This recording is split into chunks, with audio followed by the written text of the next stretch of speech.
ಈಗಾಗಲೇ ಕುಂಭಮೇಳದಲ್ಲಿ 56 ಕೋಟಿ ಭಕ್ತರು ಮಿಂದೆದ್ದಿದ್ದಾರೆ. ಕುಂಭಮೇಳ ಫೇಲ್ಯೂರ್ ಆಗಿದೆ ಅಂತ ಹೇಳುವ ಕಾಯಕವನ್ನ ಕೆಲವು ಕಚಡಗಳು ಹಲ್ಕಟ್ಟುಗಳು ಮಾಡ್ಕೊಂಡಾಗ ಅಭ್ಯಾಸ ಮಾಡ್ಕೊಂಡ್ಬಿಟ್ಟು ಅವ್ರು ಯಾರು ಹಿಂದೂಗಳಲ್ಲ,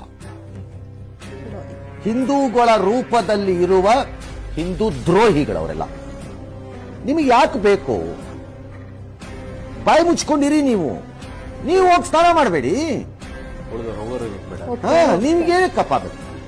ಬಿಜೆಪಿಯನ್ನ ಬೈಯುವ ಆತುರದಲ್ಲಿ ಈ ಅದೇನ ಒಮ್ಮನ ಹೆಸರೇನು ಮಮತಾ ಬ್ಯಾನರ್ಜಿ, ಅವನ ಯಾರೋ ಅಖಿಲೇಶ್ ಯಾದವ್, ಈ ಮಮತಾ ಬ್ಯಾನರ್ಜಿ, ಅವನ ಯಾವನ SP, ಇನ್ಯಾವನ 2 ಲೀಡರು, ಇನ್ಯಾವನ 4 ಲೀಡರ್ಗಳು, ಇವೆಲ್ಲರಿಗೆ ಬಿಜೆಪಿ ಬೈಯೋ ಆತುರದಲ್ಲಿ ಸದಾ ಕಾಲ ಹಿಂದೂಗಳನ್ನು ಬೈಯೋದು. ಎಲ್ಲದಕ್ಕೂ ಟೀಕೆ ಮಾಡ್ತಾರೆ ಹಿಂದೂಗಳು. ನೀವು ಇರಬೇಡಿ ಹಿಂದೂ ಇದರಲ್ಲಿ, ಹೋಗ್ಬಿಡಿ ನಿಮಗೆ ಬೇಕಾಗಿದ್ದ ಕಡೆಗೇನೆ ಕನ್ವರ್ಟ್ ಹಾಕೊಂಡ್ಬಿಡಿ. ಆಗ್ಬಿಡಿ. ಯಾರು ಬೇಡ ಅಂದ್ರು ನಿಮ್ಮನ್ನ? ಬೆಸ್ಟ್ ಅದಾಗದೆ ಮಾಡೋ ಕೆಲಸನ ಆಗ್ಬಿಟ್ಟೆ ಮಾಡ್ಕೊಳ್ಳಿ.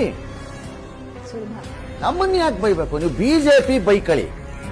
ಇದೇನಾಗಿದೆ, ಬಿಜೆಪಿನ್ ಬೈಬೇಕು, ಯೋಗಿನ್ ಬೈಬೇಕು, ಕುಂಭಮೇಳನ ಅವ್ರ ಮೂಲಕ ಬೈಯಕ್ಕೆ ನಮ್ಮನ್ನ ಬೈತಾ ಹೋಗೋದು. ನೀನ್ ಯಾವನ ಹೇಳಕ್ಕೆ ಬಾಯ್ ಮುಚ್ಕೊಂಡು ಕೂತ್ಕೊಳ್ಬೇಕು.